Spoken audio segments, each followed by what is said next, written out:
I now want to focus on the strengths of using repetition in your artwork. At first, repetition seems like a simple composition tool.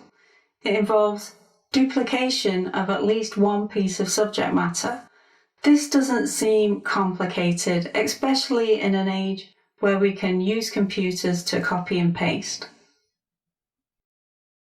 I can have a piece of artwork like this abstract, and then I can easily repeat it across the canvas. This is one type of repetition, and I see it a lot. It's an easy way to use this composition tool, and it has a lot of strengths. But I want to talk about tessellations. You can think of tessellations as a form of total repetition. If you haven't heard the term before, it refers to a pattern where the shapes join together, but they don't overlap and there are no gaps. The artist Escher created some amazing work with this idea in mind. And when I saw his work, I became wrapped up in his passion for this composition tool. I felt inspired by what he was creating, and I want you to experience this too.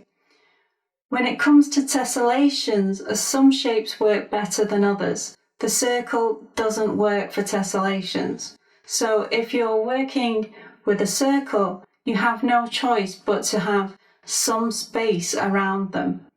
But when you start to look at other shapes, it opens up more possibilities.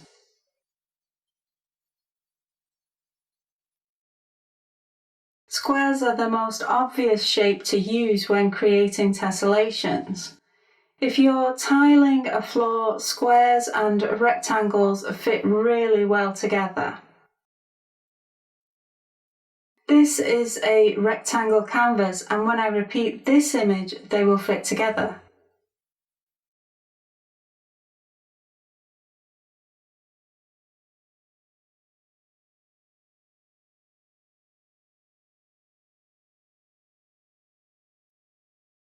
I chose this image because I designed it to work with symmetry, and because of this, I know that the joins won't be noticeable. Just because a square fits with a square, it doesn't mean that your content is automatically going to flow across the entire canvas. It takes planning, but you can create something interesting. To make sure the joins work well in the bottom half of the image, I'm going to use symmetry. I'm repeating the squares and I'm also rotating them.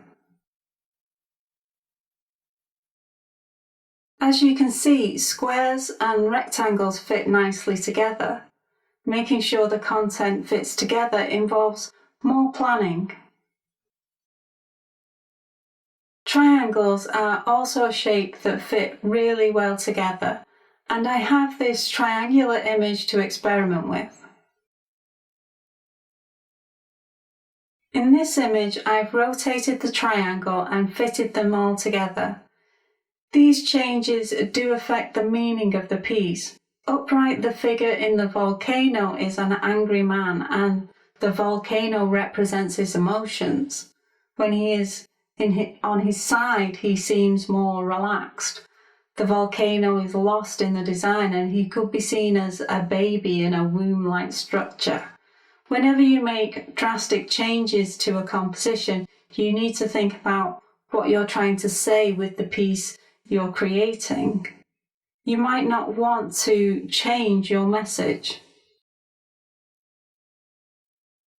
The main point I want you to understand is that some shapes fit well together, particularly squares, rectangles, triangles, hexagons, and parallelograms. This is an image of parallelograms slotting nicely together. Parallelogram is a bit like a rectangle, we've just tilted the sides of the rectangle.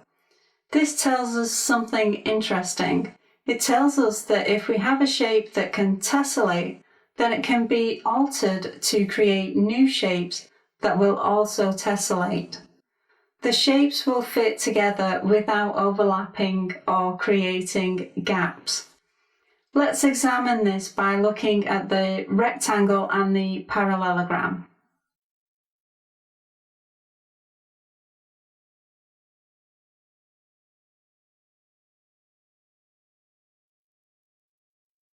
If we look at a parallelogram, it has two parallel sides. This is why it tessellates so well. We can use this knowledge to create our own unique abstract shapes. I've drawn this curvy line on the left edge of the rectangle. I want to change all of that straight edge, so I want the line to go from one corner to the other. It doesn't matter what the shape is. You must be capable of copying that line accurately in the medium you're using, whether that's drawing it by hand or using a computer to copy and paste. The same curvy lines are on both sides of the object. I can now remove the vertical lines that belong to the rectangle. Now we have a unique abstract shape that is based on the rectangle, and this is a shape that can be used to create art.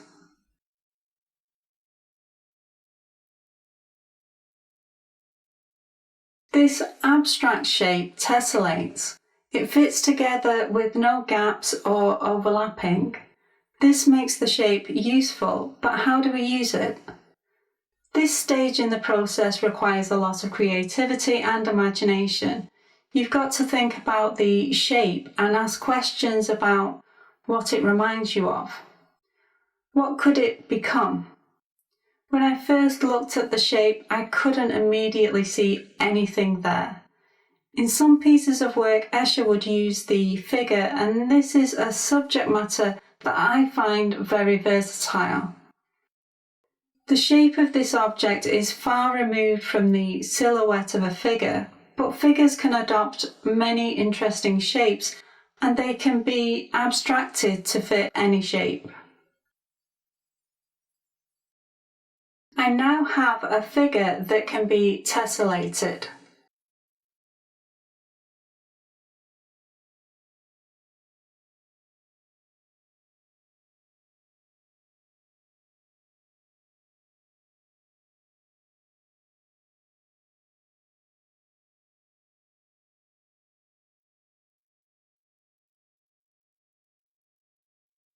When I'm repeating the image, the question then becomes, when do I stop?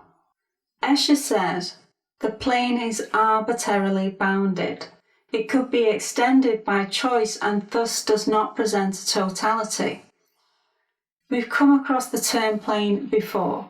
He's referring to the canvas, and he's saying that it can be extended as much as you want because this shape can repeat itself in all directions. It doesn't present a totality where there is a complete image. It's never contained by the edge of the canvas, and it can just stretch beyond it because we can always add more or less repetition. This is something Escher disliked. He wanted to contain the work within a specific canvas, and I can understand his desire. Although there are strengths to this type of design, we've looked at how you should create artwork that considers the shape of the canvas, but this type of artwork is suited to all types of canvas shapes.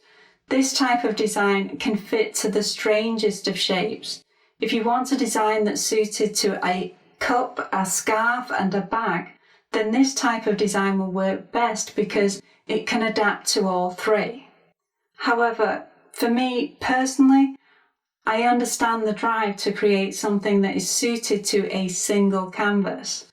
I want to choose a canvas and then create a piece of artwork that is solely meant for that canvas. If I'm designing a scarf or a cup or a bag, I want to design specifically for that canvas.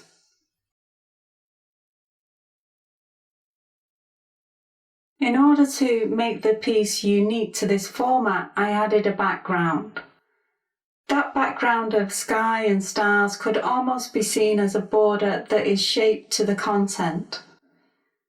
This piece can no longer be altered to fit any format without making radical changes, and that's what I was aiming for.